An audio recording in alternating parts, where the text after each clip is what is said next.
dar início, que a hora já está avançando, né? Dentro do tempinho, que o pessoal parece que nem que se assustou com a chuva, mas está chegando. Então, como primeira parte dessa abertura, nós vamos assistir a um vídeo institucional da Fapcom. E depois o Padre Ailton dará as boas-vindas. Então vamos ver o vídeo. De comunicação e filosofia indicada para você. Por quê? Porque na cidade de São Paulo, a Fapcom tem o melhor curso de jornalismo, o melhor curso de rádio, TV e internet.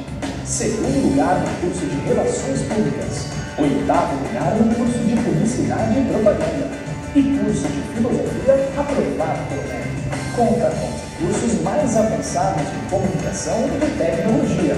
Estudo de rádio, TV, fotografia e muito mais. A formação vai muito além da sala de aula. A ética e a cidadania sempre estarão presentes para tornar o nosso aluno um profissional disposto a fazer diferença no mercado de trabalho. Vestibular Fapcom. Inscrições abertas pelo site. O avanço das tecnologias e a globalização tornaram o mercado de trabalho mais competitivo e especializado, o que exige uma formação cada vez mais voltada para a competência técnica, aliada à ética.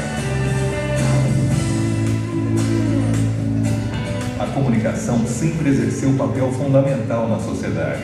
Por isso, quem sonha trabalhar nessa área busca uma instituição especializada e atual para o seu desenvolvimento profissional e humano.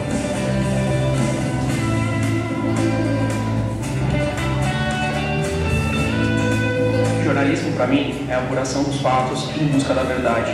É agir com ética, na análise da realidade, para informar e provocar reflexão.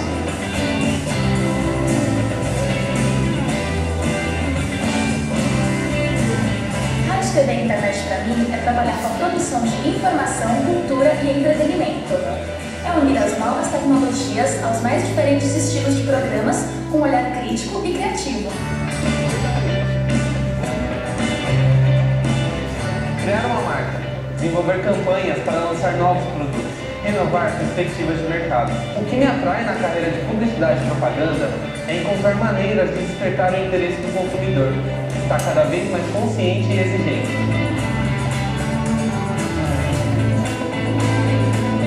Ser responsável por gerenciar uma marca ou um projeto, o que me motiva a cursar relações públicas é a missão de planejar a comunicação para envolver os mais diversos públicos.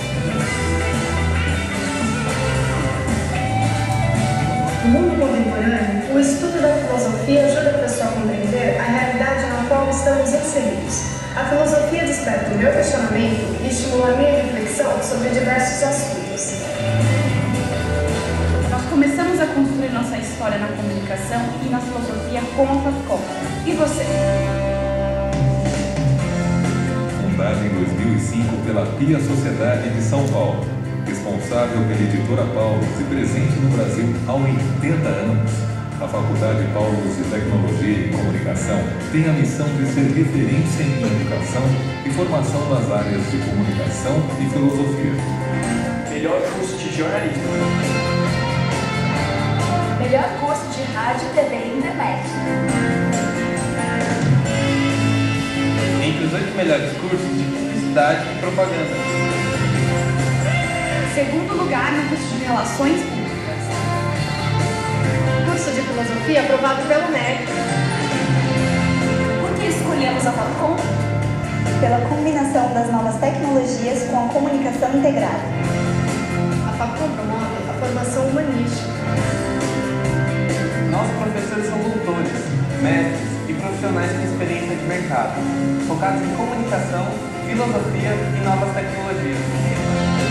Aqui na Faculdade Paulus de Tecnologia e Comunicação, nós participamos de aulas práticas no estúdio de televisão, de rádio e de fotografia. Essa experiência é fundamental na formação de um profissional de comunicação com conhecimento sólido. Profissionais determinados a fazer a diferença no mercado de trabalho e atuar com ética na comunicação integrada. Para atingir esses objetivos, contamos também com laboratórios de informática, auditório, programas de incentivo à pesquisa científica e uma biblioteca informatizada com mais de 70 mil volumes. Com o objetivo de ampliar o acesso ao ensino superior, a Fapcom estabeleceu parceria junto ao Ministério da Educação para para oferecer programas de bolsas de estudo. Desperte o talento que existe em você e comece a construir hoje sua história na comunicação com a Fapcom. Fapcom, seu futuro na comunicação Começa aqui!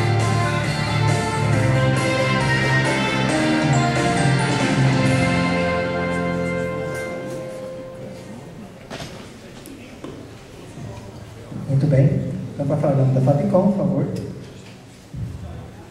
Obrigado. Boa noite. Então, nós, em nome da direção, quero dar boas-vindas a vocês e dizer que é uma alegria recebê-los aqui na nossa casa, a Casa Fapcom. Como vocês viram aí no nosso vídeo, nós temos vários cursos aqui, mas para nós o mais importante de tudo não é nem a técnica. O importante é isso, o encontro, como já nos motivou o Papa Francisco. A comunicação, de fato, se dá a partir do encontro.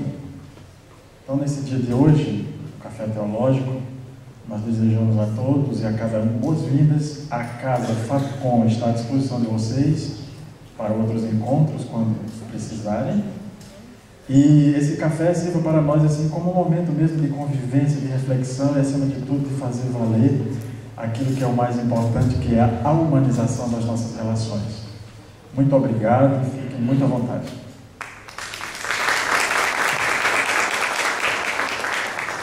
Eu gostaria de dar as boas-vindas em nome do curso de Filosofia, que com muita alegria acolhe, né? Café filosófico, café teológico, né? Cyber Café, a gente está todos no mesmo terreno aqui, da reflexão, do aprofundamento e da busca do conhecimento. Então, para dar continuidade claramente dos trabalhos do Café Teológico, o Tiago vai fazer isso para a gente. Muito obrigado. Como o professor já falou, eu me chamo Tiago, também sou estudante da Fapcom, estudo jornalismo. Tá? Mas antes de iniciarmos este nosso encontro, eu gostaria de lembrar para vocês, vou contar para vocês como surgiu o Café Teológico. Esta semente foi plantada pelo seminarista Mário Roberto, da Bia Sociedade de São Paulo, conhecido como os Padres Irmãos Paulinos. Segundo Mário Roberto, o momento fundante foi quando ele, muito sensibilizado, escutou o pronunciamento do Papa Francisco na Jornada Mundial da Juventude do ano passado. E foi este trecho que mais o motivou. Penso que podemos aprender com o que aconteceu nesses dias. Como tivemos que cancelar, devido ao mau tempo, a realização desta vigília do Campus Fidei, Campo da Fé, em Guaratiba, não estaria o Senhor querendo dizer-nos que o verdadeiro Campo da Fé, o verdadeiro Campus Fidei, não é um lugar geográfico, mas somos nós? Sim, é verdade. Cada um de nós, cada um de vocês, eu, vocês, todos, queremos ser discípulos missionários. Isso significa reconhecer que somos campos da fé em Deus. Ou melhor, campos da fé de Deus. Por isso, a partir da imagem do campo da fé, pensei em 3 imagens que podem nos ajudar a entender melhor o que significa ser um discípulo missionário. A primeira, o campo como lugar onde semeia. A segunda, o campo como lugar de treinamento. E a terceira, o campo como um canteiro de obras. Entusiasmado pelas palavras do Pontífice e em contato com outros alunos do curso de Teologia da Faculdade de São Bento, os alunos Tiago, Guilherme e Cristiano, e com Jadeilson Bezerra, do ITESP, e também Felipe, da PUC, e Emerson, da Unisal, do Campo Pio 11, o seminarista e os seminaristas, os estudantes, enxergaram o potencial evangelizador de um projeto que buscasse estabelecer uma ponte entre a teologia e as ciências modernas, contando ainda com a orientação dos professores Domingos Amanha e Alexandre.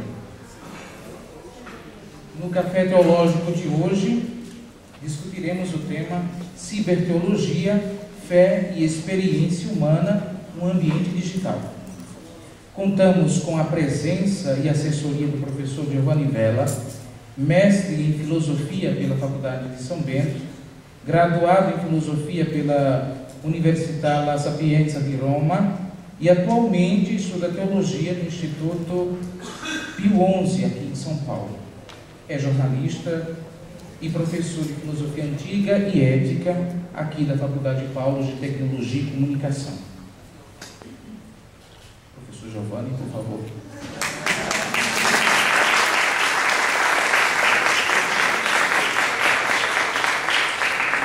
Também temos a presença e colaboração de Fernando Geronaso, licenciado em Filosofia e especialista em Jornalismo Multimídia pela PUC São Paulo. Atualmente é gestor de conteúdo do site da Arquidiocese de São Paulo e também coordenador da equipe de comunicação da Comissão para a Juventude da CNBB, um projeto chamado Jovens Conectados. A ele, desde já, o nosso muito obrigado.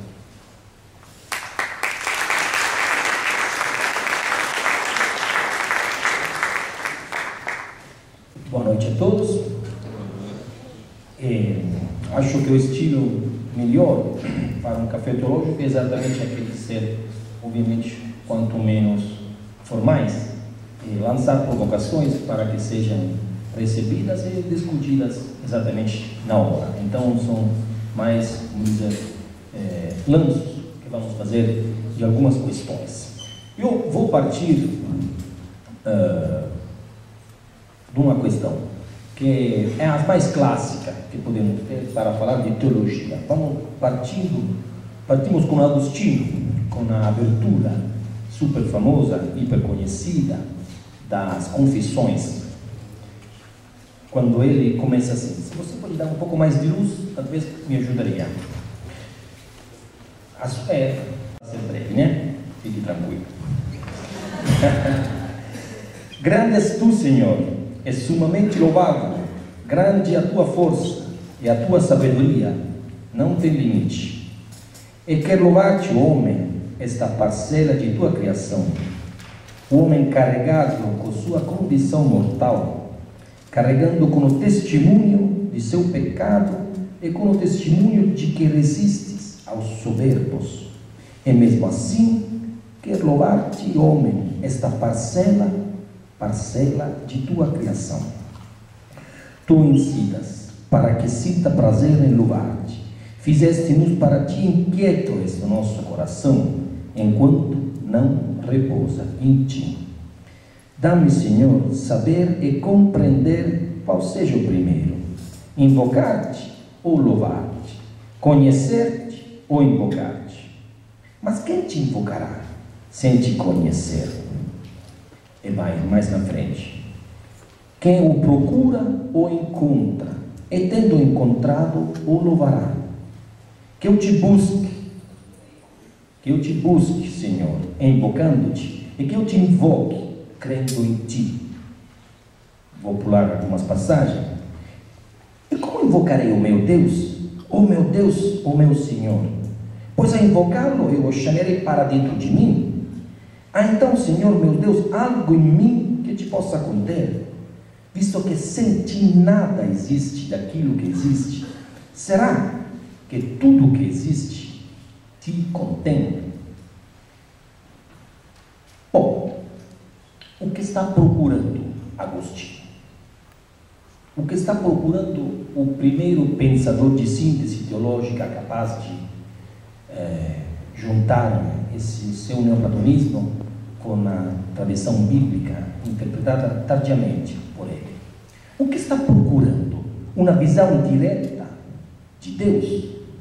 O que ele se está perguntando? Mas de onde eu te estou procurando? O que devo fazer? Antes de te louvar? Ou antes de te procurar? O que está procurando? O nome de Deus? Eu acho, se vocês podem aceitar esta minha proposta, que ele está procurando um lugar existencial. Ele está procurando um lugar de onde se aproximar a esse mistério um tanto incumbente, um tanto capaz de incutir medo, é um tanto enigmático, tanto de fugir a uma compreensão.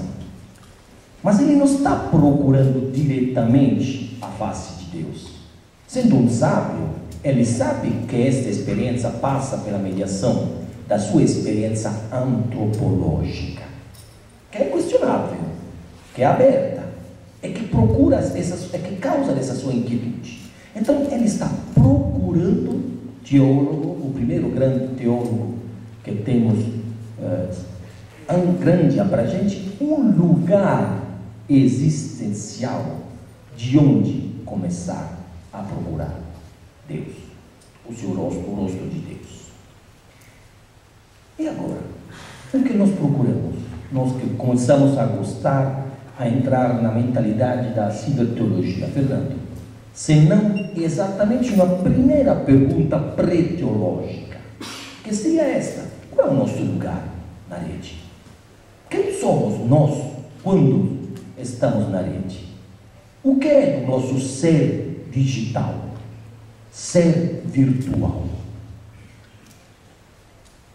Porque se esta é a nossa questão, é claro que a pergunta da ciberteologia não é mudar a natureza da experiência de Deus, e nem mudar a natureza de Deus, que não é possibilidade de ninguém, e nem pensar melhor, mas se colocar de uma forma adequada ao nível da nossa experiência histórica atual, que deve tomar um espaço existencial, aberto pela pergunta: quem somos nós quando digitamos teclas?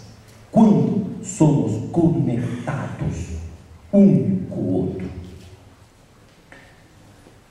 Agora, você poderia me perguntar: tudo bem, o senhor está convidando, Giovanni está nos convidando a estudar mais a rede. Por que deve fazer isso a teologia? Não basta, suficiente a sociologia. Por exemplo, há um estudo da informática mais abrangente? Não sei. Mas a resposta é exatamente essa. Se a nossa procura existencial procura se identificar como homem e mulher desse século dentro dessa experiência digital, por que não devemos questionar como se dá em rede também a experiência de Deus? Estou querendo encaixar Deus entre um compilador e outro? Claro que não. Claro que não. Mas se muito tempo do meu dia eu passo conectado, será que Deus se esquece de mim quando eu sou desconectado? Online, offline, com essa categoria antiga de pensar o nosso mundo, a nossa experiência virtual? Será que a nossa experiência de Deus, daquele mistério que chamamos de Deus, porque falamos também disso, a teologia não fala diretamente de Deus, ninguém pode falar diretamente de Deus. Nós podemos falar sobre o que podemos falar de Deus. Podemos refletir sobre os nossos dados de experiência, que chamamos experiência de fé. Mas nós trabalhamos sobre o nosso critério, possibilidade de aproximação a esse mistério profundo que chamamos de Deus e que os judeus, com muita sabedoria, preferiam não chamar mesmo. Agora, essa é a questão. E se você pensa nisso, agora, é claro que essa provocação de Agostinho entra perfeitamente nesse mistério. Eu sou aqui, fala, carregado com o testemunho do seu pecado. Carregado. A palavra latina é circunferens. Ou seja, ao meu redor tem carne, tem pessoas, tem homens, tem mulheres, tem a minha condição. E tudo isso não tem nada a ver quando eu estou na conexão digital. Tu excitas. Aqui o tradutor, todos os tradutores de Agostinho têm um pouco de medo a colocar um verbo um pouco mais forte, de excitação mesmo. Mas na verdade a alma, quando está em Deus, ela de fato é excitada, é mesmo aberta.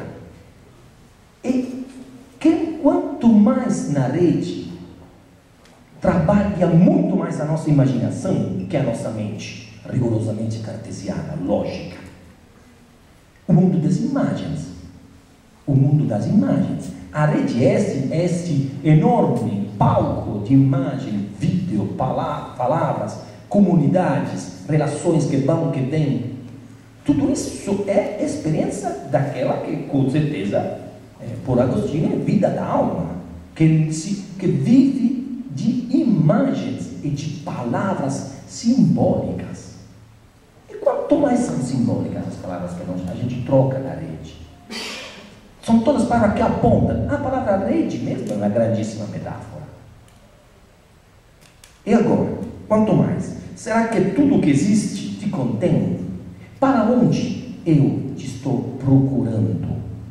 A dimensão da procura, a dimensão do desejo, são questões antropológicas, mas ela tem muito a ver com a nossa procura teológica. Se você pegar o catecismo da Igreja Católica, agora não vou citar para não entediar vocês, na abertura se fala de desejo de Deus, como parte na experiência natural do homem. Bom, posso obviamente concordar, e concordo sim, mas vocês não acham que a experiência da rede muda a nossa experiência de desejar? Vai no Google, procura alguma coisa, Google Instant já te tira o tempo de elaboração do desejo. Ele já está colocando na parede, ele já está orientando. É a sua capacidade a tua capacidade de experimentar o desejar é já delimitada. Ela tem já confins que você não conhece, alguns está decidido para vocês. Quais são esses confins? Então, a experiência mesmo antropológica do desejo, do desejar, na rede é muito arriscada. E quando eu digo arriscada, não estou preocupado, estou interessado a estudá-la antropologicamente, não só como um fenômeno, digamos assim, humano, mas também como uma potencialidade teológica, é até de fé. Se eu não aprendo o que é desejar, o que são como ser desejante na rede, o que posso dizer de Deus e do meu desejo de Deus? Esta a questão que me parece, Fernando, claramente, se você não concordar, por favor, começamos a tomar logo este café teológico. Mas exatamente essa a questão. Outra questão, então, quando Antônio Spadaro, nosso comum amigo, começou a pensar a teologia, a pensar a ciberteologia, pensou exatamente nisso. A pergunta é, nós devemos pensar teologicamente o que significa estar em rede. Essa é a nossa responsabilidade teológica. Pensar de forma teológica o que quer dizer estar em rede. Para ser super clássico, vou citar a vocês Sabedoria 1:7, sendo de um público, se não de todos os teólogos, mas pode, inclusive, esse livro da sabedoria, então os teólogos podem se sentir em casa, né? Bom, pois 1:7, o Espírito de Deus, esse foi um livro escrito, quase o último mais antigo do Antigo Testamento, mais novo do Antigo Testamento, talvez 70, 100 anos antes de Cristo, escrito pela comunidade judaica de Alexandria. Então, a tentativa de reconhecer, elaborar a fé judaica dentro de uma rede helenística que estava, de alguma forma, influenciando o mundo. Eles foram chamados a elaborar a própria experiência de fé de forma helenística. Olha o que fala o Salomão, se for o verdadeiro autor desse texto. Pois o Espírito do Senhor enche o universo, abraça, aqui as traduções divergem, sustenta, mantém unidas todas as coisas. Professor Zamagné, o verbo é plero, abraçar, deixar todas as coisas unidas. Não é isso que acontece na rede. Gente, não é isso que acontece na rede, que todas as coisas estão unidas. Se fala que estão unidas virtualmente, como dizer, não é realidade. Nós, com o Antônio, agora estamos quase decididos de não usar mais a palavra virtual, para não cair no equívoco que o virtual não é real. Não, o virtual é real mesmo, é uma forma com a qual o real se apresenta hoje. Mas talvez a palavra virtual ajuda mais a pensar que as coisas estão unidas, os computadores são unidos. Quando você liga o seu, ele, de alguma forma que parece mágica, mas mágica não é, se une, se conecta, interage de forma virtual, no sentido que pode levar ao bem. Porque elas são unidas, porque tem um critério que deve ser pensado e, como dizer, honrado. Ou seja, vivido pelo seu fim, que é aquele de conectar quantas mais pessoas possíveis. Isso acontece já na natureza. Eu faço sempre esse exemplo de sala de aula. Amanhã a gente espera que as estrelas fiquem no lugar delas, que o sol vai amanhecer, porque se isso não acontecer, vai ser um problema para todo mundo. Então, as coisas são já conectadas na natureza. E o ozônio, na comunidade humana, está acontecendo de forma super rápida. Então, se essa dimensão da natureza existe, a dimensão antropológica está caminhando por isso. Está indo para este rumo. Queremos pensar teologicamente isso. Esse desafio hoje me parece urgente, porque a comunicação hoje, você poderia dizer isso, professor, mas isso é a teologia da comunicação? Existe. Então, qual é o problema? Não, o problema é exatamente isso, que hoje comunicar não é mais uma profissão, Fernando, é uma dimensão de vida. Daqui a pouco os jornalistas são preparados, aí eu estou também na fila, a não ser mais profissionais únicos na vida. Você hoje tem um blog, e se você é um bom profissional da comunicação, você pode escrever notícias sim. Então, não é mais uma forma de estar no mundo, dos profissionais. Faz parte da vida, é vida comunicar hoje. Eu sempre acredito no potencial desta faculdade, porque só com presença de pessoal de vários cursos diferentes, só a presença física é um potencial de rede enorme. Se a gente tem costume de trocar experiências, de exatamente experiências como hoje fizemos, ou seja, de conversar juntos a partir de diferentes pontos de vista e diferentes experiências. Então, a questão é pensar, eu vou fechar, Mário, você me diga quando eu estou fora do horário, né? Então, posso não perceber isso. Bom, pensar antropologicamente essa experiência, procurar a visão teoantropológica da nossa experiência digital. Como a lógica da rede, com as suas potentes metáforas, que mexe com o nosso imaginário e sobre a nossa inteligência, ela molda o nosso escutar a palavra.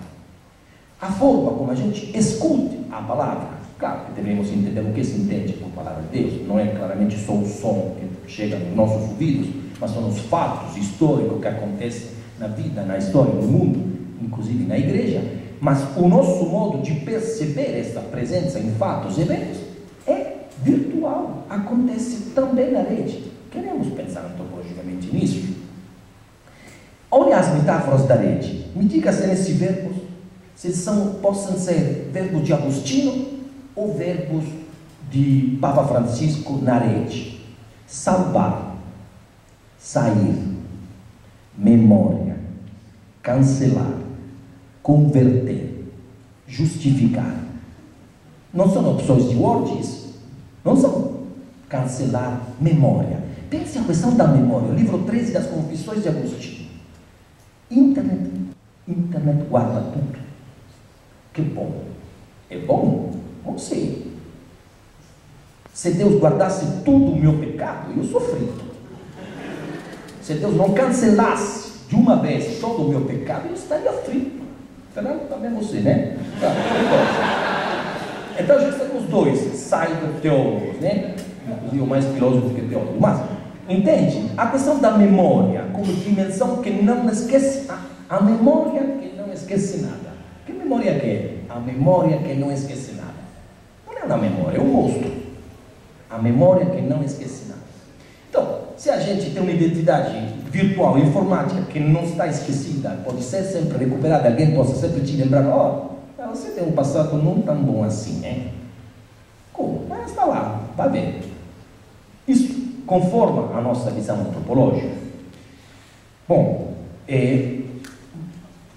acho que vou quase acabar, mas digo só uma coisa. Por exemplo, pense na primeira definição de cyberespaço, feita por Gibson, 1984. Para Gibson, o cyberespaço é um espaço não físico ou territorial composto por um conjunto de redes de computadores através das quais todas as informações, sob as suas mais diversas formas, circulam. O ciberespaço gibsoniano é uma alucinação consensual. Uma alucinação consensual. 1984.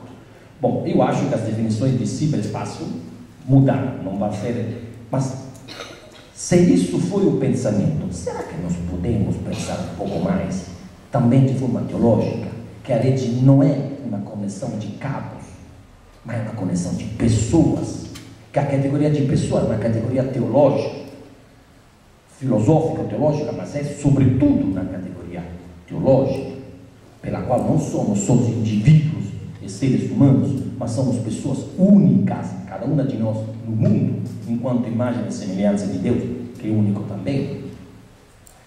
Isso é pensar antropologicamente e teologicamente a rede. Bom, Padre Spadaro é jesuíta, então pelo menos não é ingênuo. Não é gênio, não é ingênuo.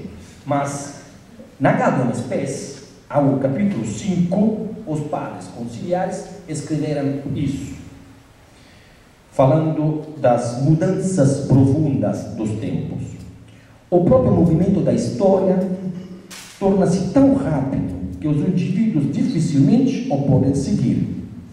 O destino da comunidade humana torna-se um só, e não já dividido entre histórias independentes. A humanidade passa assim, a humanidade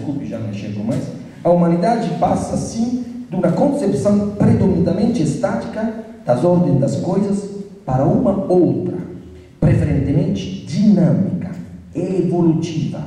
Daqui nasce uma nova e imensa problemática, a qual está a exigir novas análises e novas sínteses. Estamos falando dos 1963 e pouco. Eles já pensavam, os bispos conciliares, já pensavam na necessidade de uma nova análise e nova síntese ao nível da experiência antropológica que estamos fazendo agora. Deixo vocês com a última citação para aqueles que já comigo fizeram o curso de Pierre Lévy, para dar a última indicação de um comum espaço antropoteológico na experiência do virtual. O que fala o Pierre Lévy? E me parece muito agostiniano nessa última passagem. Olha o que ele fala na conclusão do seu livro, O que é o virtual. A virtualidade não tem absolutamente nada a ver com aquilo que a televisão mostra sobre ela. Não se trata de modo algum de um mundo falso ou imaginário. Ao contrário, a virtualização é a dinâmica mesma do mundo comum. É aquilo através do qual compartilhamos uma realidade. Longe de circunscrever o reino da mentira, o virtual é precisamente o modo da existência de que surge tanto verdade quanto a mentira. Não há verdadeiro e falso entre as formigas, os peixes, os lobos, apenas pistas e engodos. Os animais não têm pensamento proporcional. Verdade e falsidade são dissociáveis. Em a conclusão, a interrogação humana é acompanhada de uma estranha tensão mental, desconhecida entre os animais. Este vácuo ativo, esse vazio seminal, essa é a essência mesma do virtual. Quando Agostinho procura Deus e se pergunta de onde te estou procurando, eu acho que está sendo ciberteólogo. Está procurando o seu lugar virtual, de onde vai se transformar, surgindo originariamente esta busca de Deus. Última coisa mesmo, o vídeo. Você pode passar, porque é uma imagem que eu acho super interessante.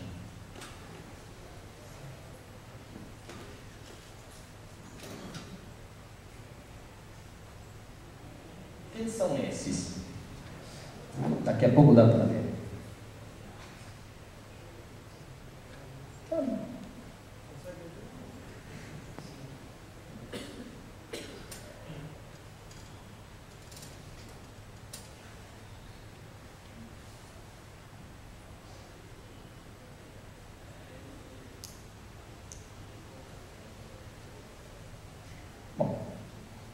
Bom, esse bichinho é um tubarão. O que está comendo são os cabos de internet da Google que estão no fundo do oceano. Por que pensei nessa imagem? O que nós queremos fazer?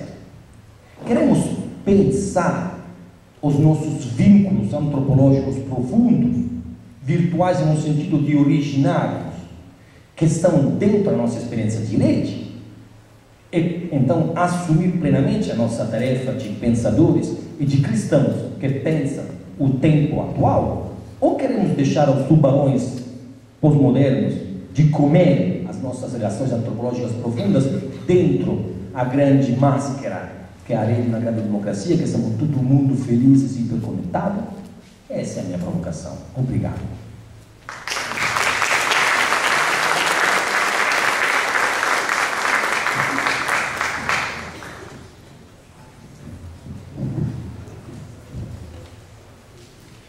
Boa noite. Bem, ouvir o professor Giovanni é sempre... A gente fica sempre com a cabeça já indo além, né? Sempre já deixa várias inquietações. A gente tem poucas oportunidades de sentar para conversar. Eu fico imaginando o dia que sentar nós três. Eu, você e o Padre Spadaro, porque também encontrar com o Padre Spadaro é sempre suscitar várias inquietações. Mas a partir dessa explicação do Giovanni, eu gostaria de ressaltar o que mais me chama a atenção no subtítulo desse café teológico: fé e experiência humana no ambiente digital. Essa frase ela sintetiza o que se propõe a ciberteologia, porque ela relaciona então a fé enquanto experiência e experiência humana. E como o professor já disse, a experiência humana é a chave para entender a rede. E essa é a grande contribuição da ciberteologia para os estudos sobre mídia e ambientes digitais, ou sobre as novas tecnologias, porque ela contribui para que seja mudado o paradigma quando se fala de nova tecnologia, e o professor já disse isso também, porque a gente não estuda a rede. Lógico que é importante estudar a rede do ponto de vista técnico e também meramente comunicacional. Só que a rede, ela permite, é necessário que se estude, que se aprofunde uma reflexão sobre a rede, sobre o ambiente digital, de maneira que nós temos que ir além do ponto de vista comunicacional. Porque não é simplesmente estudar os processos comunicacionais, as teorias da comunicação, porque nós não estamos tratando simplesmente de um meio de comunicação. Nós estamos tratando de uma experiência humana, de um lugar, de um ambiente. Portanto, a comunicação também é necessária, mas porque a comunicação ela faz parte da experiência humana. Então é importante estudar a rede do ponto de vista comunicacional, porque a existência humana, quando se estuda a existência humana, é necessário também estudar a comunicação, como se dá a comunicação. Mas nós não podemos encerrar o ambiente digital, a cultura digital, o cyberespaço e, portanto, a ciberteologia, encerrar nos limites do estudo da comunicação. Não é um campo só da comunicação. Então não é simplesmente um estudo de teologia da comunicação, mas ela é carregada dessa dimensão antropológica. E aí, lembrando a ciberteologia, né, quem propôs esse caminho, Padre Antônio Spadaro, com o livro Ciberteologia, e ele já coloca no subtítulo: Pensar o cristianismo nos tempos da rede, porque é justamente essa indagação que o motiva quando ele percebe que se teologia é pensar a fé, pensar a experiência da fé, a experiência como transcendente, e se percebe-se que as redes e a cultura digital têm mudado a maneira de se pensar, ele levanta a questão: será que a rede também não muda ou desafia a maneira como nós pensamos a fé? Basicamente isso. E o primeiro ponto, quando ele fala, é justamente entender o que é a rede. E aí ele reforça aquilo que já foi falado, e a gente precisa ter muito claro isso para quando a gente quer aprofundar a experiência humana na rede.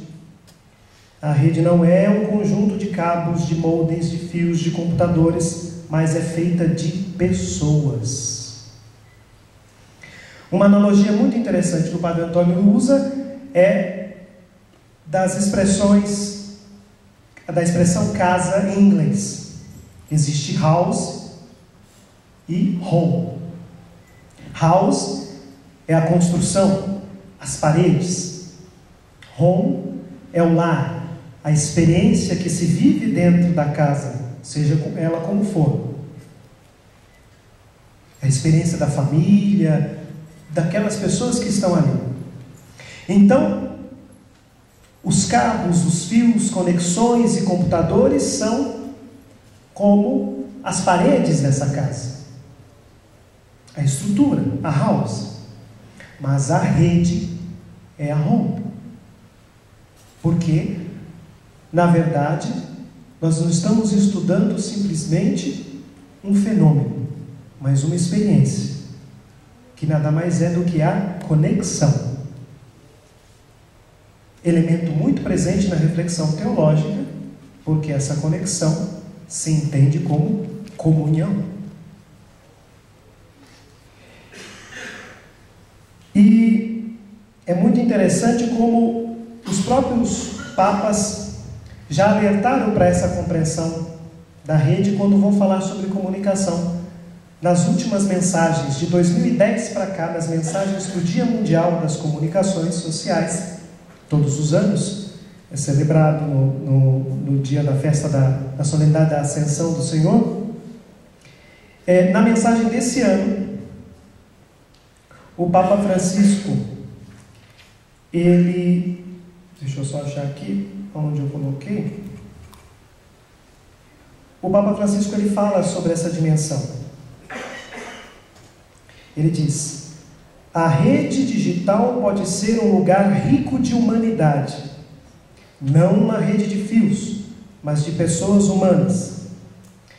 No 4º Encontro Nacional da Pastoral da Comunicação, que aconteceu em Aparecida, em julho, o Papa Francisco enviou uma mensagem para os participantes desse encontro, e ele disse: o continente digital, expressão já utilizada pelo Papa Bento XVI, que dá essa dimensão de lugar, de ambiente, antes de ser uma mera realidade tecnológica, é, antes de tudo, um lugar de encontro entre homens e mulheres, ou seja, entre pessoas, cujas aspirações e desafios não são virtuais, mas reais, e têm necessidade de uma resposta concreta. Então está muito clara essa dimensão de que a experiência que se tem na rede é uma experiência real. No prefácio de um outro livro que trata do tema, o livro O Evangelho se fez Beat, do Moisés Esbardelotto, no prefácio, escrito pelo Padre Spadaro, ele chama a atenção, ele diz, quando ele vai falar, que quando se fala de lugar, entende-se a rede como lugar, não é um lugar onde se entra e se sai. Porque senão a gente cria aquela dimensão. Tá bom, é uma experiência real, mas então na rede, ou na experiência física, eu estou aqui, agora eu vou entrar na rede. E aí ele diz algo muito interessante. Em vez de nos fazer sair a rede, em vez de nos fazer sair de nosso mundo para sulcar o virtual, a tecnologia acabou fazendo o mundo digital entrar dentro do nosso mundo comum. O que nós chamamos de mídias digitais não são portas de saída da realidade, mas sim próteses, extensões, capazes de enriquecer nossa capacidade de viver as relações e trocar informações. A experiência digital, ela potencializa a experiência física e continua sendo experiência humana e real. Haja vista que o primeiro passo, a primeira dimensão, quando se fala de rede, ela quebra os limites da territorialidade. É possível se relacionar com uma pessoa que está a quilômetros de distância. Porém, é diferente de se relacionar ou se comunicar simplesmente, como se fazia com o telefone ou por carta. Com uma carta, há séculos atrás, você conseguia chegar até outro continente. Pelo telefone, de forma instantânea, você ouvia a pessoa. Mas aí a gente ainda continua entendendo a rede como meio de comunicação, como veículo de comunicação, no qual a mensagem, a nossa mensagem, na maioria das vezes verbal, seja ela escrita ou falada, ela caminha até a outra pessoa. Embora o telefone seja instantâneo, ele traz esse limite. A experiência da rede, a experiência digital, ela não traz só uma instantaneidade, podemos dizer, física, mas ela vai além.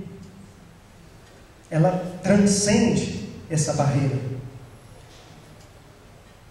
Porque se você continua mantendo essa relação da rede apenas como um veículo de comunicação, e às vezes as pessoas, a maioria de nós que não somos nativos digitais, mas migramos para o digital, ainda tentamos usar a rede assim. O e-mail, embora seja instantâneo, ele ainda mantém a lógica da carta. Você escreve, ainda dá tempo de você ler antes de enviar, você manda o e-mail, e aí você espera que ele retorne. É ainda a experiência da carta. Mas a experiência de rede, ela permite uma presença. Então essa é a questão. Quando se fala de lugar, quando se entende que a rede não é um meio de comunicação, simplesmente, mas é um ambiente, um lugar, você muda a maneira de lidar com essa realidade. A rede não é um meio ou uma ferramenta que nós utilizamos, mas é um lugar que nós habitamos.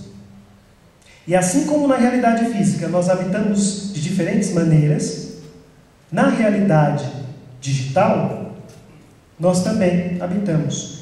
E eu gosto de usar sempre o exemplo que o próprio Padre Spadaro utilizou quando ele veio aqui no Brasil lançar a versão em língua portuguesa do Ciberteologia, lá no auditório das Paulinas, e repetiu isso aqui num seminário, aqui nesse auditório, num seminário de comunicação para jovens.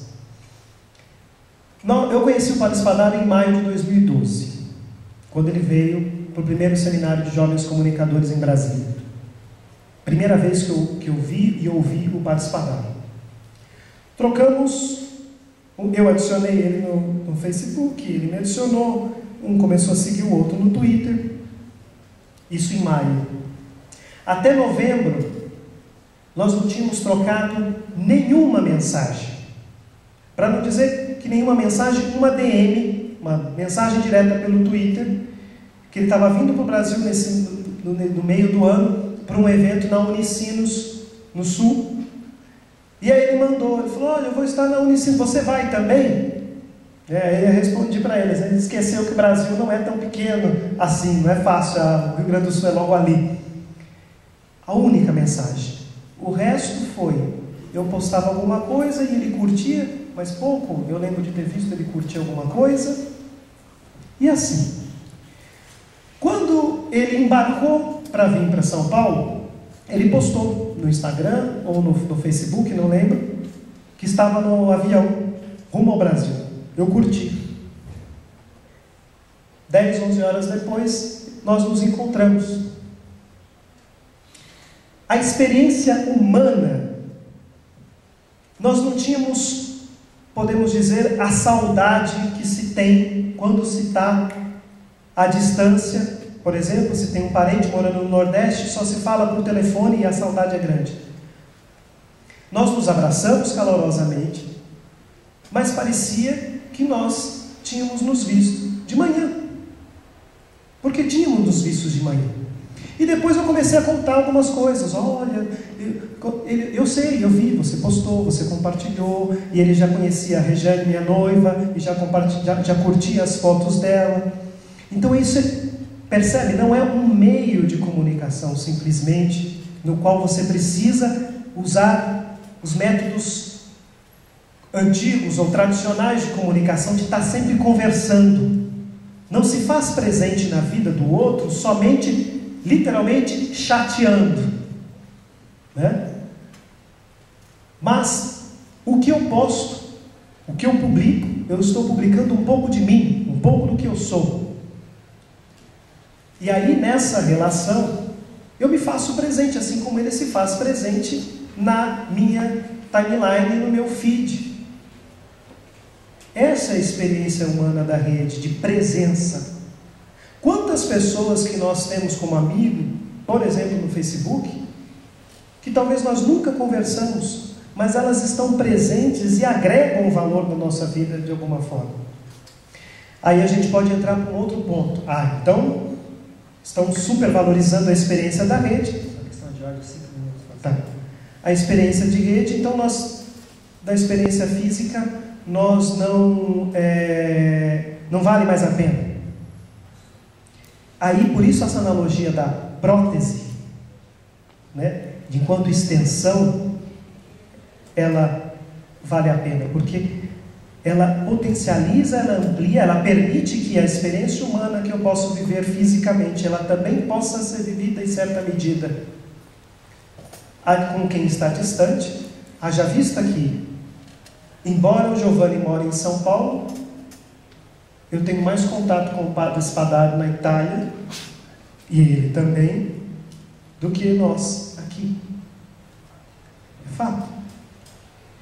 E, nesse sentido, quando se fala dessa questão da presença, do real, do virtual, e aí por isso nós insistimos nessa ideia do virtual, embora o virtual já virou um novo conceito. Quando se diz virtual é que está dizendo da experiência digital, mas a gente tomar um cuidado com essa ideia de que o virtual é aquilo que não existe, que é falso, porque mesmo quando nós comunicamos aquilo que nós falseamos a nossa imagem, nós passamos, né, porque esse é o grande risco da experiência de rede, de passar aquilo que você não é. Mesmo assim nós estamos comunicando um pouco do que nós somos. Haja visto o exemplo do jovem ou da jovem carente, que fica postando o dia inteiro que está bem, selfies e selfies, mostrando que está bem. Ela indiretamente está comunicando que ela não está tão bem, ela está querendo chamar a atenção. E para concluir, a partir dessa experiência de rede, de presença, e aí do ponto de vista da teologia e pensando até na evangelização, quando se fala de a rede como meio para evangelizar. Não, a rede não é um meio de evangelização. A rede é um lugar que eu habito. E como sujeito religioso, eu evangelizo pelo testemunho. Assim como no mundo físico. E aí, eu fecho dizendo, e aí também podemos concordar ou discordar, a rede não é um lugar privilegiado das palavras. A rede é um lugar privilegiado da palavra, do verbo. Isso pensando do ponto de vista religioso. Porque o verbo se fez carne. Pensando filosoficamente, a rede não é um lugar dos discursos. Simplesmente. Não é um lugar privilegiado dos discursos. Eles existem porque nós existimos e discursamos. A rede é um lugar privilegiado da existência. E assim eu concluo essa... Na verdade são provocações e reflexões.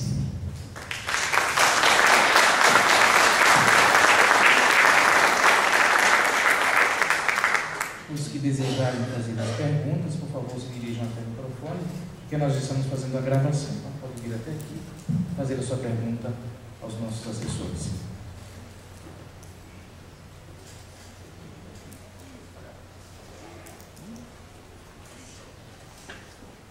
Boa noite.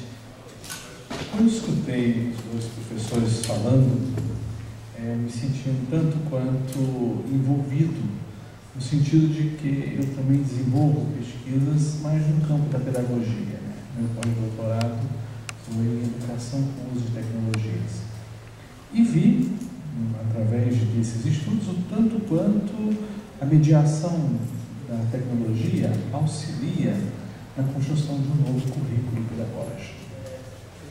E olhando isso e trazendo para o discurso teológico, eu fiquei imaginando que, e a tua fala, Fernando, final foi bem propícia para me reforçar o argumento, a imagem conta tanto. Não são só palavras, o verbo é todo um contexto que vai se construindo entre imagens, palavras, sons e tudo mais. E fui olhando que há uma imagem que é muito profunda e que se conjuga, portanto, com a minha temática de estudo, é aquela imagem da Capela Sistina, da criação, onde Michelangelo expressa o dedo de Deus tocando o dedo de Adão. O que nos dá, portanto, uma perspectiva de sermos continuadores da criação. Óbvio, eu quero analisar minha fala para expressar assim, que o nosso caminho de transcendentalização, que a linguagem teológica tem que ser trazida, esse nosso caminho de transcendentalização vai usar aquela recursividade que o tempo que a gente vive apresenta. E o tempo é esse, da era digital. O aluno, eu vejo na escola, que fica o tempo todo com os seus dedinhos. Eu escrevi um artigo que é sobre o dígitos, o dedo, a criança, e eu vou recuperando antropologicamente, sou antropólogo, vou recuperando aquela coisa do dedinho que vai girando, mas queria fechar a minha contribuição dizendo que nós utilizamos de toda uma recursividade que o nosso tempo presente nos disponibiliza. E eu acho que temos que explorar cada vez mais isso que o tempo nos coloca à disposição. Porque é exatamente aqui, na nossa localização no tempo presente, que a gente faz com que a nossa experiência de Deus ganhe sua forma, sua aparência. Então, não tem outro caminho, e esse discurso está crescendo muito no ambiente teológico, não tem outro caminho senão pensarmos Deus a partir das categorias de pensamento que o nosso momento de hoje apresenta. Muito boa a colocação, e o discurso é muito pertinente porque é totalmente atual e instigador. Eu acho que nos lança a uma redescoberta de um Deus presente nos ambientes virtuais. E a gente pode, com isso, deixar de demonizar o ambiente virtual. O que se percebe é que criou uma mentalidade tão negativa, tão de ruptura, como se não pudesse expressar um contato tão direto e íntimo nosso com Deus. É místico o ambiente virtual. Obrigado pela fala de vocês.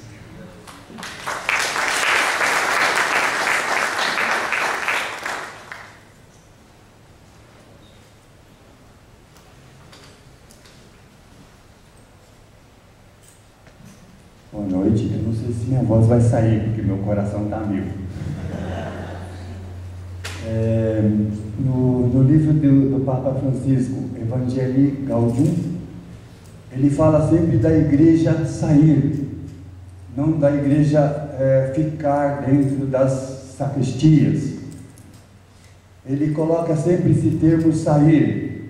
Será que nós conseguiremos, por exemplo, dar catequese pela internet ou formar grupos de rua, como eram os grupos de base antigamente, nas catequeses, nas comunidades de base de antes, pela internet?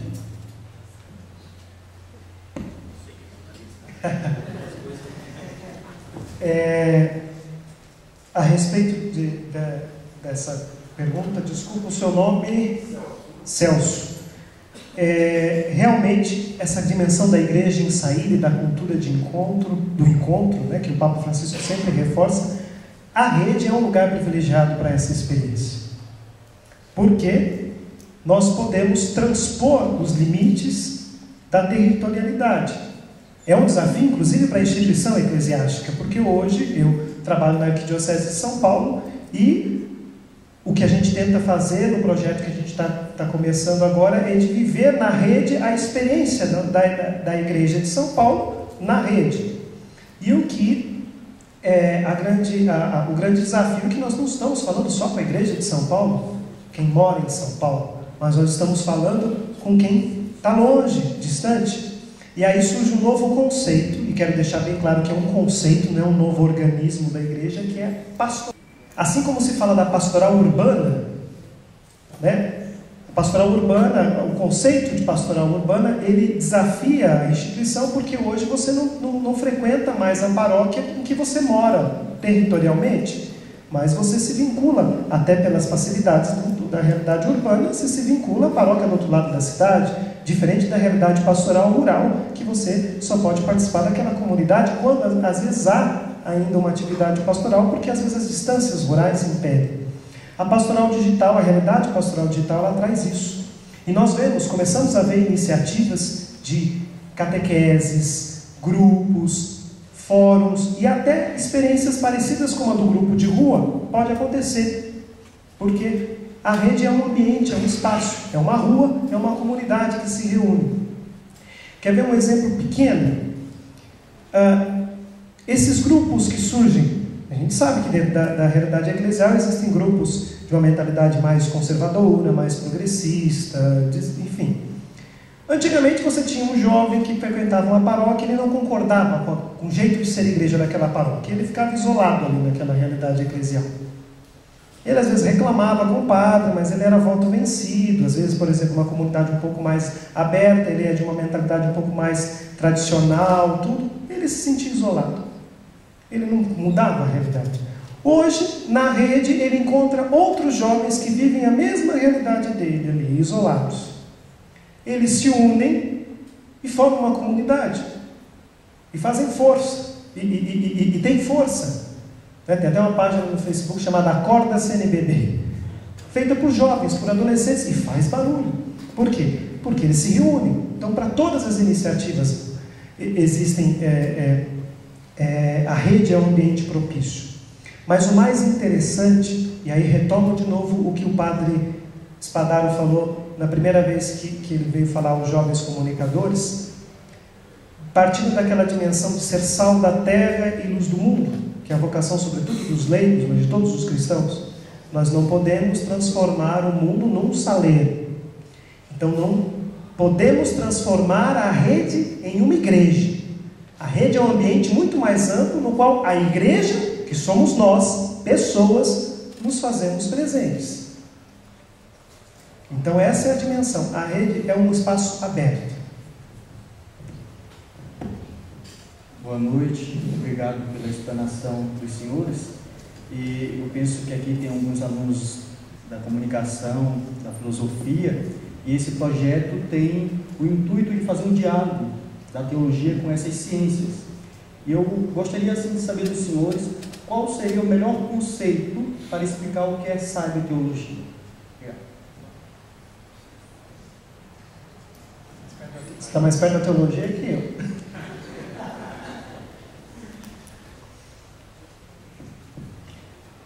A cyberteologia é a tentativa de compreender profundamente a experiência humana na sua dimensão antropológica constitutiva, porque é nessa experiência antropológica humana que o homem deseja Deus. Também. Ou na forma explícita de confissão de fé, ou na forma não explícita de confissão de fé, mas que está enraizada na nossa estrutura antropológica. E sendo que grande parte do nosso tempo está sendo sempre mais extenso na nossa dimensão digital, a nossa parte digital de vida deve ser pensada teologicamente. É isso. Talvez seja pouco, mas me parece que é isso. Já que nos provocou, né? Então vamos lá. Né? Justamente isso que estávamos tentando entender, né? Eu não sou da área da teologia, o máximo que fiz foi estudar um pouco de Bíblia, trazendo a filosofia, porque se a rede não é isso, né, da pergunta do Celso, do canal de comunicação, seria pensá-la como uma experiência, no lugar onde eu habito, e você deu esse exemplo aí de você no diálogo e tal, com fato, quer dizer, eu entendi uma experiência humana, e poderíamos pensar nisso através da teologia, mas é teologia, né? E fiquei aqui até pensando se eu ia ouvir a palavra espiritualidade, e aí eu fiquei pensando, será que teria a ver com virtualidade, se é possível, mas depois eu vi que foi por um outro caminho, né? Então, apesar de você ter começado essa palestra, então, ainda, pelo menos para mim, que sou leigo no assunto, ficou muito claro onde a teologia entra aí, que eu iria numa reflexão além da antropologia. Bem, professor, depois também. O Padre Spadaro, ele vem falar da maneira, ele tem um livro que não foi lançado aí no Brasil, mas é um primeiro livro, inclusive anterior a essa teologia, que é o Cyber Grace, né? Em que ele fala da experiência de espiritualidade por meio dos aplicativos, dos apps, né? E ele vai mostrar como a rede, ela potencializa a experiência de subjetividade. Por exemplo, o ambiente digital, a cultura digital, ele deu um novo sentido. E até foi falado da questão da imagem, né? Ele deu um novo sentido para a imagem, a fotografia. E aí eu estou falando não do ponto de vista teórico, mas dando exemplos práticos. E a música também. Né? A experiência de música hoje é diferente. Antigamente, por causa da mobilidade, né? que a tecnologia permite. Antigamente, você ouvir a música era uma experiência na qual você se concentrava totalmente na música. Você ia a um concerto, você ia a um show, ou colocava um disco em casa e parava para ouvir a música, ou ia a uma festa, dançar. Hoje, a música, ela cria um ambiente. Hoje, com o fone de ouvido, você cria o seu próprio ambiente. Então esse é um exemplo que ele usa quando vai falar da música. Quando ele está num lugar muito tumultuado e ele quer ter uma experiência individual com Deus, ele se utiliza, por exemplo, da música para criar esse ambiente no qual ele se conecta com Deus.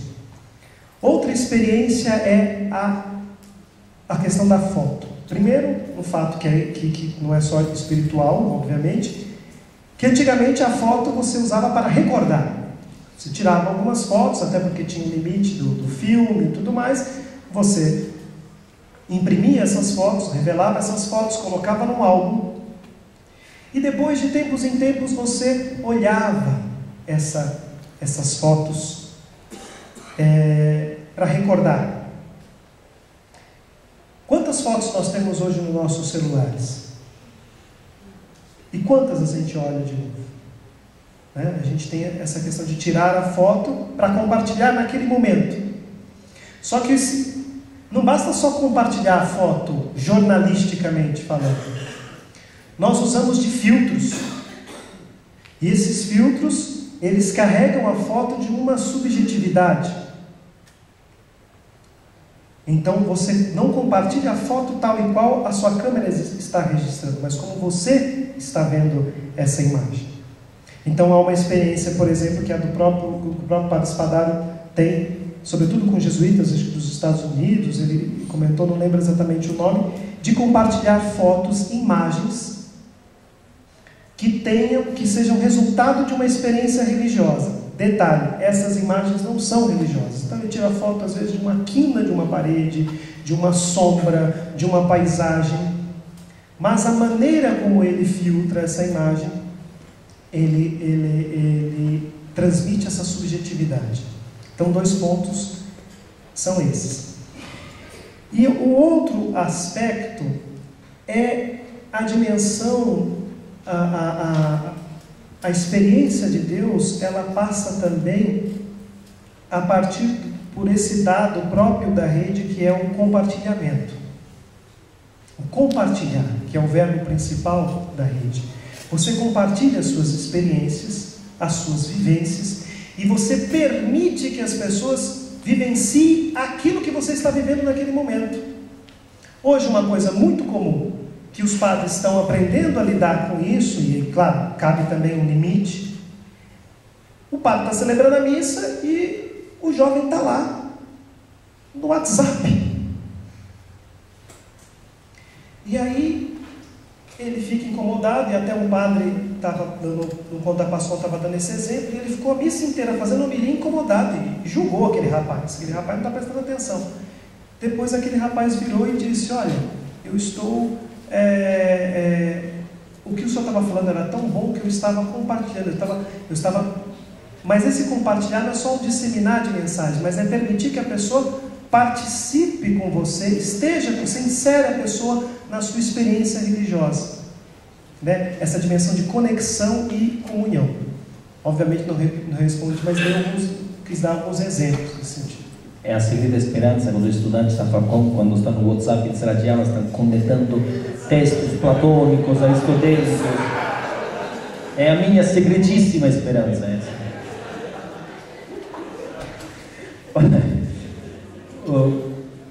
Bom, eu acho que não vou dizer muito algo de novo, mas para entender, se o homem, na acepção teológica mais clássica, é capaz de Deus, então, se é capaz de Deus, como essa experiência na rede, como é capaz de Deus quando está na rede? Por isso, é a pergunta teológica, não é porque a teologia deve entrar num lugar que não é dela, é que tudo que é humano é teológico. O que é profundamente humano pertence ao estatuto da teologia. Entende? Ou seja, se digo uma boa antropologia, é uma boa teologia, não sei se estou falando certo, mas uma antropologia autêntica é base de uma autêntica teologia. Uma diferença, por exemplo, o homem é um ser de comunhão. Teologicamente falando, é um ser de comunhão. Comunhão quer dizer uma compartilha muito mais profunda da dimensão biológica. Dentro de um pão partilhado tem muito mais que simplesmente a comida biológica que a gente partilha. Tem algo de mais profundo, que é a transmissão da vida. Se um cristão, um homem de fé, faz isso com uma dimensão espiritual, vive o mundo como um espaço de dom, onde está vivendo a experiência de amor como um amor reflexo, ou seja, de doar o que foi já doado a ele. Na rede, isso é um potencial, porque nós somos conectados. Mas ser conectados não quer dizer que estamos em comunhão. Mas a pergunta teológica permanece. O que falta? Porque nessa experiência humana, do ser conectado, a gente possa começar uma alfabetização teológica e catequética, porque a conexão seja ocasião de comunhão. A gente não... Até eu vou morrer sem ser um ser digital completo. Inclusive, como você está vendo, eu sou mais antigo, ele já está mais moderninho. Eu estou ainda aqui, mas eu procuro mais fácil. Mas, então, não vou ter um grandíssimo problema teológico na frente da minha existência, mas daqui a pouco, viver uma comunhão dentro, uma conexão um tanto exagerada, um tanto tóxica que temos, vai ser um desafio pastoral. Então, antes que pastoral, teológico, se queremos pensar os eventos antes de chegar muito depois que os tubarões já comem tudo e você viva uma dimensão virtual já desantropologizada. Entende? Quem estuda teologia sabe que a teologia não é uma reflexão racional só. É racional no sentido profundamente antropológico, porque os nossos seres racionais, porque somos humanos, né?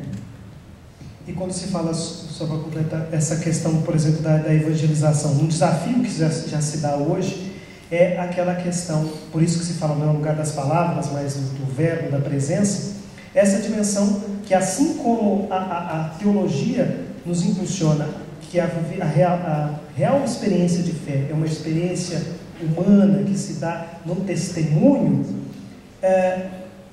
veio aquela máxima que não basta você compartilhar imagens ou frases religiosas na rede, mas eu sou uma imagem religiosa, um sujeito religioso, e a maneira como eu vivo, como eu me relaciono, como eu interajo com as diferentes realidades, eu estou manifestando esse sujeito religioso. Então, assim como no mundo físico. Boa noite, eu sou Rodrigo, sou seminarista da Diocese de Guarulhos, e uma questão na dimensão prática pastoral. Hoje a gente já sabe que nós temos presente na internet capelas virtuais, aconselhamentos que pode ser feito de maneira virtual, orações, pedidos de orações que pode acontecer de maneira virtual, bem como grupos também de jovens ou ainda adultos que se reúnem para a prática da evangelização. Agora, a grande questão, que isso também me inquieta por também trabalhar pastoralmente com jovens e adultos, é até que ponto nós estamos favorecendo para que esses encontros que acontecem de moda no ambiente, de convívio virtual, possa acontecer também o contato pessoal. Porque para que não fique simplesmente num contato ali, onde a gente possa ter um grande trabalho, talvez teológico, de evangelização, mas quando nós estivermos em contato com o outro, se é que há muitas vezes, na paróquia ou ainda dentro de um trabalho pastoral, porque muitas vezes nós temos grupos com muitas pessoas envolvidas e poucos na prática atuante, na pastoral, digo pessoal. Então eu acho que caberia um questionamento, como que nós vamos fazer com que a cyberteologia possa se comprometer ou ainda contribuir para que as práticas pastorais que até então sempre sobreviveram na nossa igreja possam continuar e não acabar. Obrigado. Esse é o desafio da chamada pastoral digital, Primeiro, aí a gente retoma aquela compreensão de que a rede ela potencializa e não vem para substituir. A experiência digital nunca pode substituir a experiência física.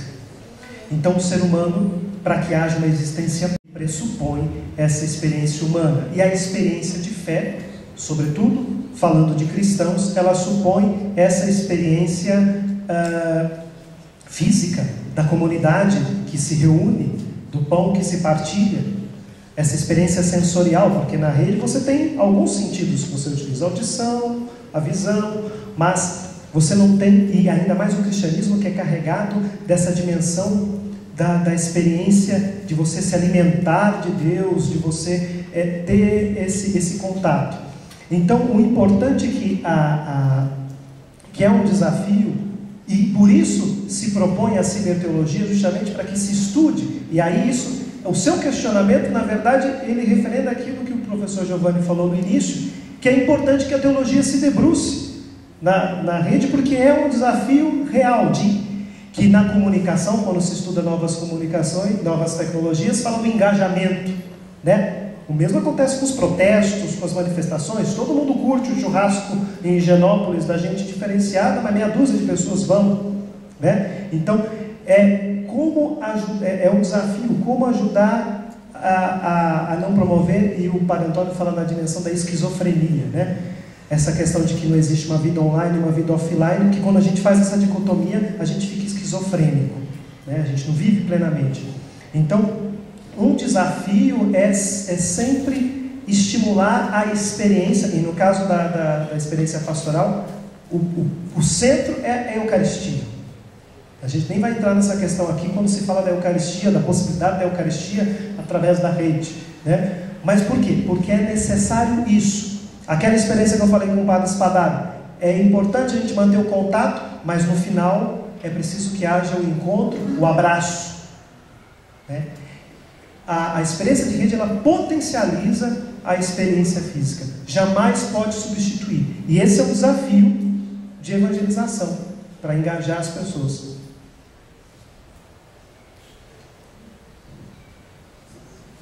Bom, esse auditório, desculpe, é composto de gente muito jovem,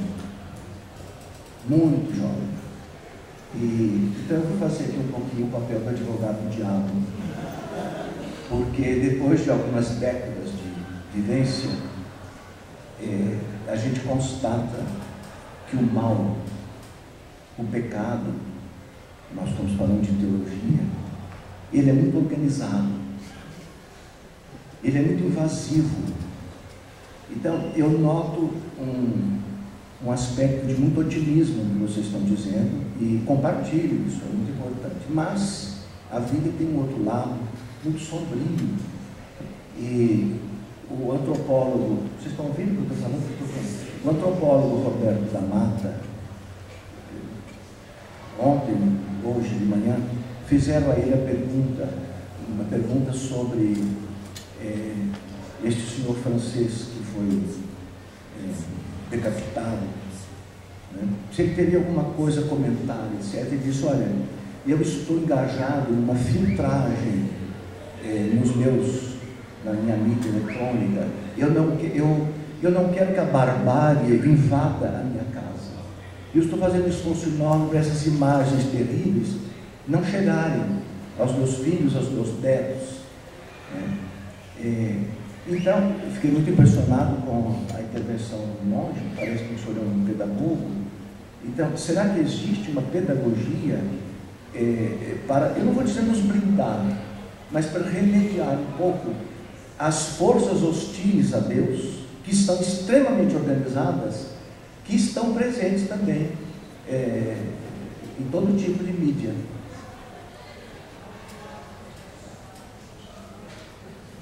Só fazer um adendo. Salvo engano, o cânon 666 pode parecer brincadeira, mas é verdadeiro, tá? Assim normatiza: no uso dos meios de comunicação social seja observada uma tamanha discrição. Eu acho que responde, né? É preciso que se tenha uma discrição, a prudência no uso, mas pode depois pegar o código de letra canônico e, se eu estiver errado, me corrijam. É o 666 mesmo. Bom, professor Domingos, claro que a dimensão do mal não nos deixa desde os primórdios, desde a origem. Agora, se prevalece um otimismo, eu acho bom, obviamente, eu acho que também você acha que é bom, porque isso faz parte do movimento da fé, que nos deixa pensar que este fenômeno de internet está nos planos de Deus, porque é uma forma com a qual se está desenvolvendo a humanidade através de uma construção humana. Mas agora, essa pergunta permanece atual, porque é claríssimo e evidente que o mal possa ser utilizado de forma virtual exatamente como continuaria a ser usado se não fosse virtualizável.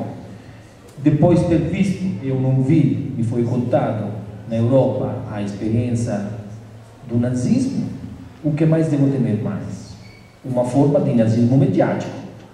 Então, eu já sei que a humanidade tem anticorpos para sobreviver a isso e para ressurgir e formar um novo pensamento, ou a menor injustiça possível para ser ainda mais sábio, porque já, por exemplo, sabemos que o nazismo na Europa não está extirpadíssimo, né?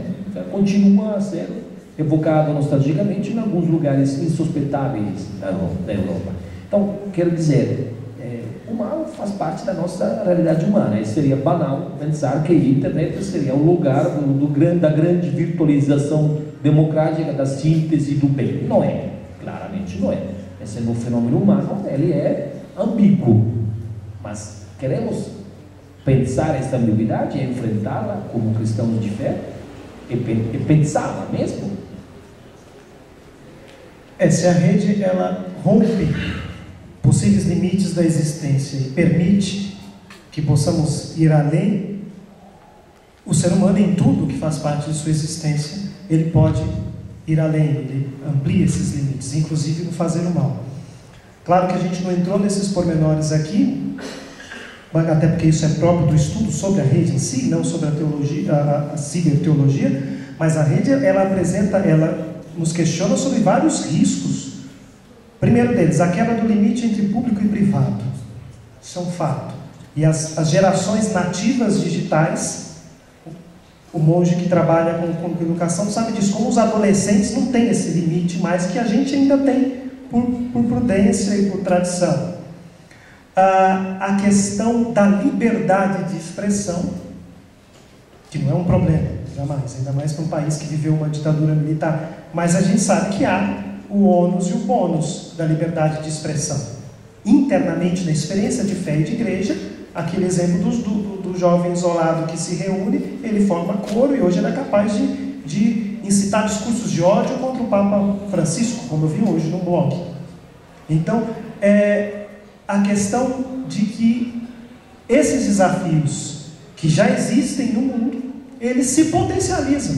Assim como a rede potencializa a existência humana e a maneira do ser humano se relacionar, ela pode ser usada como prótese, como extensão também para isso. Aí vem o desafio de uma das dimensões da teologia, que é a pastoral.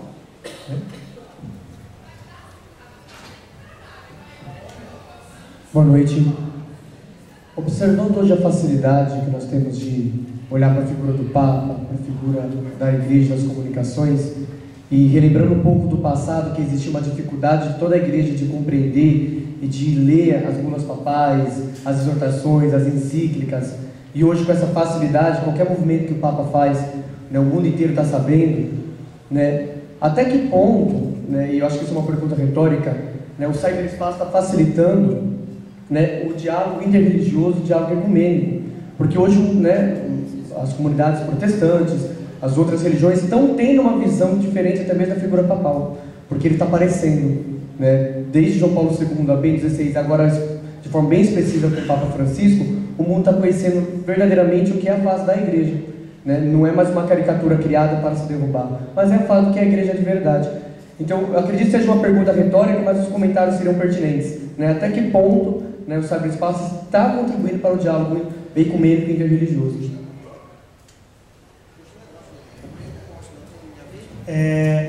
Eu, por exemplo, sou amigo de um reverendo anglicano no Facebook, que além de curtir tudo que eu publico sobre o Papa, compartilha, eu fico sabendo de coisas do Papa por ele. Essa quebra de limites territoriais e institucionais também que a rede permite. Mas, primeiro que a gente é privilegiado também com uma experiência de pontificado nesse ambiente, nesse momento da rede, que nos facilita, porque o Papa é uma pessoa que, o Papa Francisco, sobretudo, é uma pessoa que comunica muito pelos atos, pelas atitudes. Então as pessoas têm a oportunidade de ver o Papa e não só ouvir e tudo mais. Mas tem eu vejo positivamente, porque a Igreja tem se mostrado enquanto Igreja, enquanto povo de Deus. Por quê? Na rede, os católicos, os cristãos no caso, eles podem se manifestar como igreja, porque uma coisa que a igreja, que a rede faz é horizontalizar as relações. A hierarquia da igreja, ela não tem tanta força na rede. Se a pessoa não tiver relevância na rede, pode ser um cardeal, pode ser uma figura grande, mas às vezes um jovem que está ali interagindo, ele tem muito mais relevância. Então, essa horizontalização permite que os cristãos se manifestem o tempo inteiro e mostrem a vida da igreja, o quanto a igreja é viva. Porque primeiro tem um ponto que eu tinha até colocado para falar, mas não deu tempo e não veio ao caso, que é essa questão de que na rede as pessoas não interagem com instituições, com marcas, com organizações. As marcas estão até presentes na rede, mas do ponto de vista de marketing, de publicidade, de ações. Mas, por exemplo, quando um banco fala bom dia no Facebook ou no Twitter, é muito estranho de responder bom dia para o Itaú, por exemplo. A mesma coisa eu administrando a página da Arquidiocese de São Paulo no Facebook. A Arquidiocese de São Paulo, ela não anda por aí, ela não fala, ela não responde. Quem é a Arquidiocese de São Paulo? É a igreja viva, são as pessoas vivas. Tem que dar rosto para essa instituição. Então, acho que uma forma é justamente isso, que permite a interação, permite que o evangélico, o protestante, não conheça a instituição católica e seus documentos, suas bulas, mas antes conheçam a pessoa católica, que tem uma experiência de fé. Mas também eu faço uma ressalva, a rede, por conta da liberdade de expressão, também é um espaço que aumenta e muito, manifesta, torna visível a intolerância religiosa. inclusive internamente. Às vezes a gente passa tempo apagando fogo de briga dentro do que fora. Eu fico pensando naquele que não é católico e fala assim, para que eu vou entrar nessa aí que o pessoal está brigando, discutindo ideias e tudo mais. Mas a intolerância religiosa, assim como o racismo, como o preconceito de todas as formas se manifesta, eu vejo isso como um perigo, né, como o professor Zamanha falou sobre a questão do mal, como um perigo muito grande, porque as manifestações de intolerância religiosa é muito grande.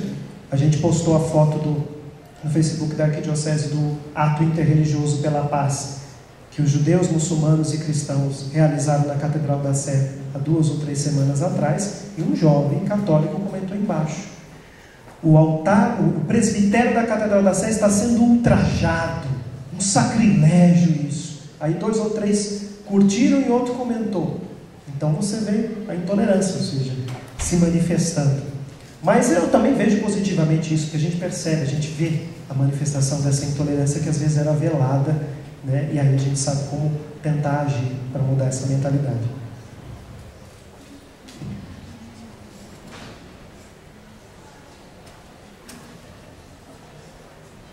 Boa noite, me chamo Fábio. Ao longo da história judaica, eu vejo Deus usando muito dessa ferramenta que a gente conhece hoje, porque quando ele fala para Abraão que ele é seu pai de grandes nações, ele estava expandindo, ele estava se comunicando. Mas o povo hebreu enclausurou isso. Ele criou dogmas e condições para ele enclausurar isso. E aí ele manda Cristo, pessoa de Deus, e ele expande isso novamente quando ele cria o apostolado, o discipulado, para que isso se expanda de forma para atingir, para abranger. Paulo faz uma obra divina quando percorre toda a Europa e prega todo o evangelho praticamente a pé. E aí na Idade Média a gente enclausura isso novamente dentro de um local. E na Idade Pós-Moderna a gente cria, a gente segmenta isso com o aparecimento de algumas religiões. E aí hoje a gente tem o advento da internet, da rede, e aí a gente expande isso novamente de forma brutal em vista do que Paulo, do que Abraão fez no passado. Duas perguntas: o quanto que isso quebra os muros e quebram as barreiras das identidades teológicas das igrejas propriamente ditas, e o quanto a gente ganha ou perde com isso como instituição, independente de qual ela seja, com cristã ou católica ou protestante no final. Não saberia dizer, eu acho que nem seria sensato poder dizer alguma coisa. A rede é primeiro uma realidade, então é um desafio que deve ser enfrentado enquanto é real.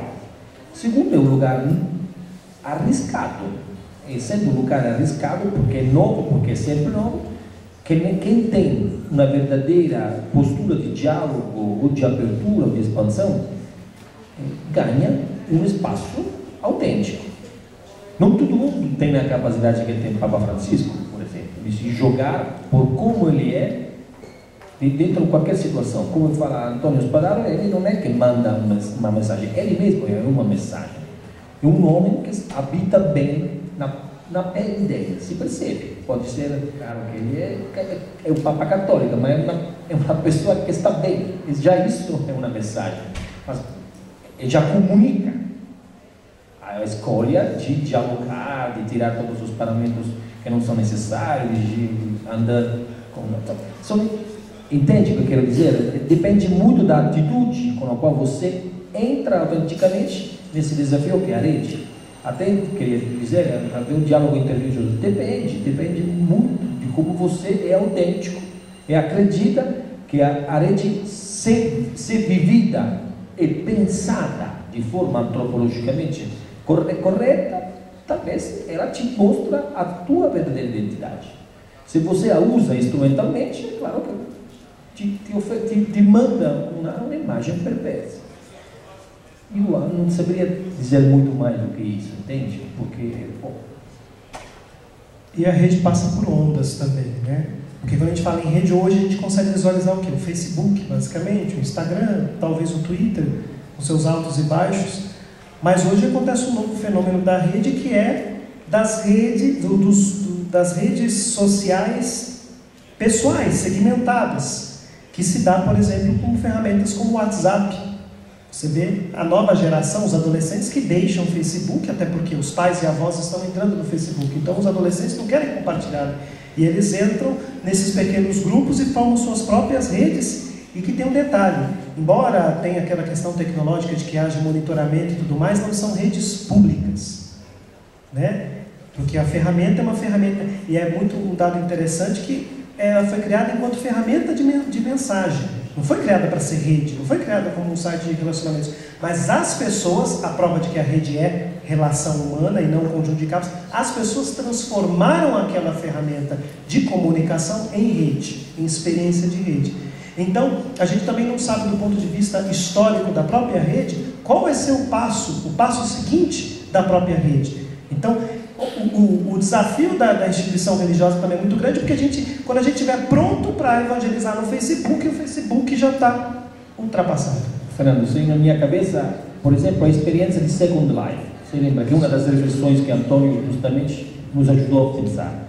2009, 2008, né? Pouco antes, 2010, aquela onda que foi Second Life, a possibilidade de viver uma segunda vida virtual, a gente jogando dinheiro virtual, então a gente montando paróquia, já colocando as cruzes, né? Então, construindo identidade. Não funcionou, caiu, foi tá vendo que a rede não é então um fenômeno inexorável, é humano, então tem uma lógica que permanece. Mas não é neutro e nem inexorável.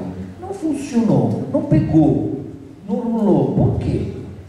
Porque eu acho que tinha um pensamento não antropológico. Porque a vida digital não é uma segunda vida, não é outra. Esse fio que os tubarões estão comendo existem ainda. Os vínculos antropológicos que nos fazem homens que passam tempo bom digitalizando, ou sendo digitalizado, ou vivendo a experiência digital, não são ainda laços antropológicos. Então, pensar de viver uma vida só num nickname, num avatar, se chamava, né? Não estamos prontos por isso. Entende o que quero dizer? Então, se você pensa ela como a rede como um instrumento neutral, que você pega e usa, já está fora desse contexto, porque é um lugar antropológico que deve ser habitado. É bem pensado. Quem pensava de ganhar, entrar no mundo virtual no Second Life, no Hades, né? Platônico, não funcionou. E uma coisa que a gente sabe num caminho sem volta é a desconexão. O que vai, no sentido de que, assim como hoje se conectar não é mais um ato de sentar na frente do computador e se conectar, lembra da internet de escada, que ainda era aquela paciência de discada, a gente entrava de madrugada porque era mais barato, tudo. Hoje você está conectado, não pode dizer que eu não estou conectado, o celular está no bolso, mas eu estou conectado, constantemente conectado. Isso não vai mudar e a tendência é aumentar cada vez mais. Agora, isso também vai gerar, como toda experiência em excesso, desejos de desconexão. O Padre Spadaro dava a experiência dos retiros. Então, pessoas que ficam tão conectadas que elas fazem retiros, e não só retiros espirituais, mas eu quero ir, uma amiga minha de trabalho, do meu outro trabalho, ela falou, ela estava para fechar o trabalho de conclusão de curso dela, ela falou, eu queria um lugar, sei lá, um templo budista, um lugar, um mosteiro, para eu me desconectar, para eu ver natureza, ver outras coisas e esvaziar, limpar a minha mente para que eu possa, porque ela é designer, para ter um processo criativo novamente, purificar a minha capacidade de criação. Por outro lado, o Padre Spadaro contou a experiência de um retiro que ele fez, um retiro conectado. Ele não interagia com as pessoas. Num dado momento ele percebeu que ele precisava compartilhar as experiências e reflexões que ele tinha, fazer com que as pessoas participassem. Claro, omitindo o retiro, o momento individual, as reflexões individuais. Mas ele ampliou aquela experiência do retiro, aquelas meditações para as pessoas. Então, uma vez por dia ele postava uma imagem e talvez uma frase, alguma coisa, que não era simplesmente você pegar uma frase, programar o Facebook, soltar a frase e dizer, eu estou evangelizando, mas fruto de uma experiência religiosa. Mas ele falava, na sua justa medida, porque senão a gente vai para o retiro e ficar no zap lá compartilhando. Nós temos tempo para mais uma pergunta. Boa noite, professores. Meu nome é Robson, sou mestrado em bioética do Centro Universitário de São Camilo, no núcleo de pesquisa e comunicação da USP. A minha pergunta seria no sentido de que, por exemplo, quando se fala sobre virtualidade, dá-se a impressão, como os senhores mesmos disseram, que surge a ideia de virtualidade com a questão do computador. A gente sabe que o primeiro computador, por exemplo, foi criado 1000 anos antes de Cristo por Arquimedes, e se chamava mecanismo de Antsider. Mecanismo de Antsider. E a questão hoje, a minha questão para ser mais objetiva, seria mais ou menos assim. Ao longo da história da humanidade, será que a filosofia enquanto ética não negligenciou essa questão, discutir sobre a questão da virtualidade, da tecnologia, enfim? Será que nós, no meio desse caminho todo, nós nos perdemos? Porque, veja só, a virtualidade ela está presente em todo e qualquer lugar. Se a gente, por exemplo, pensarmos aqui sobre a questão de Aristóteles, no livro da Metafísica de Aristóteles, ele explica sobre o que é virtus, o que é virtual, vamos dizer assim. E de lá para cá, por exemplo, tendemos a acumular técnicas. Houve também, por exemplo, um texto, por exemplo, do Heidegger, que ele fala sobre a questão da técnica, a essência da técnica. Um texto muito interessante.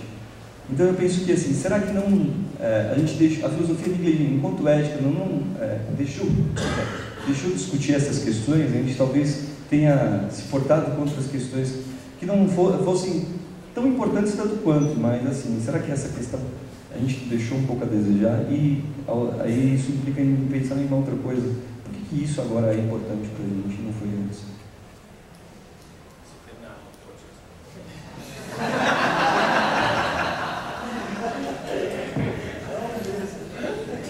Bom, eu vou te dar o meu pessoal posicionamento a respeito, que vai ser bem superficial e bem geral, mas toma isso, pega assim. Ou seja, eu acredito que sim, que a gente esqueceu a realidade espiritual da alma.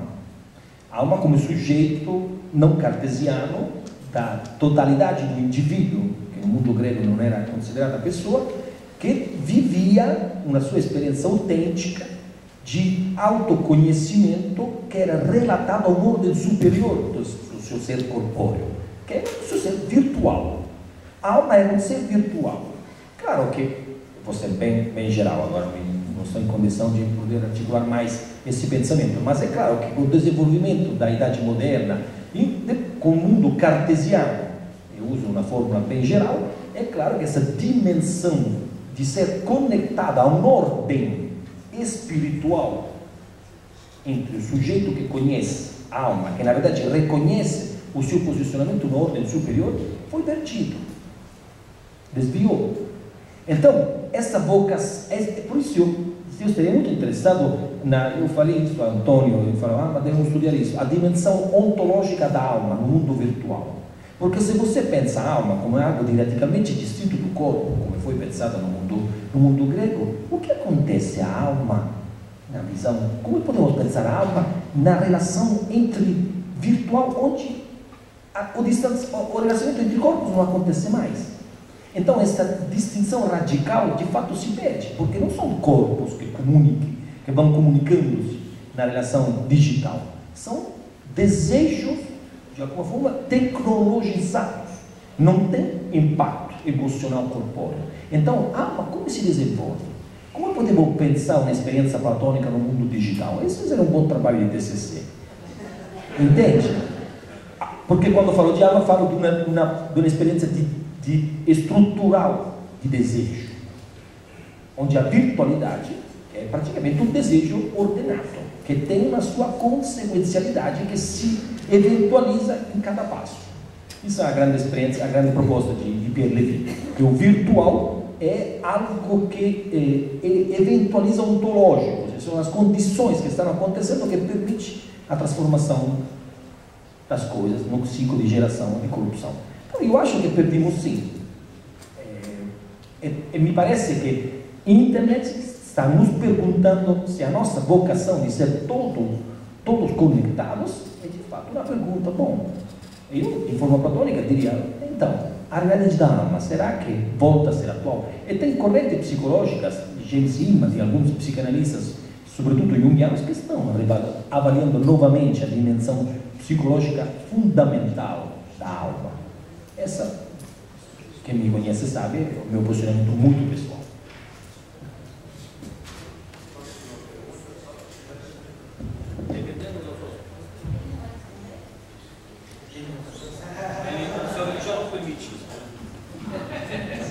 Não é minha área de domínio essa. É rapidinho essa. Aí eu tenho que aprender, na verdade. Rapidinho. Numa era pós-digital, poderemos ter um novo conceito ou uma nova religião? Acho que é quase daí do que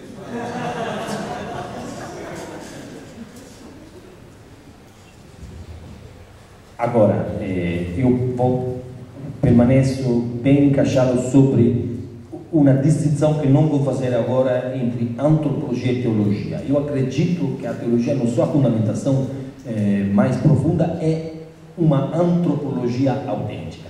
Então, se o homem se desenvolve, ele provavelmente vai mudar a sua estrutura morfológica. Por que isso vai acontecer? Se você pensa o fenômeno virtual na dimensão paleontológica, nós estamos vivendo nada.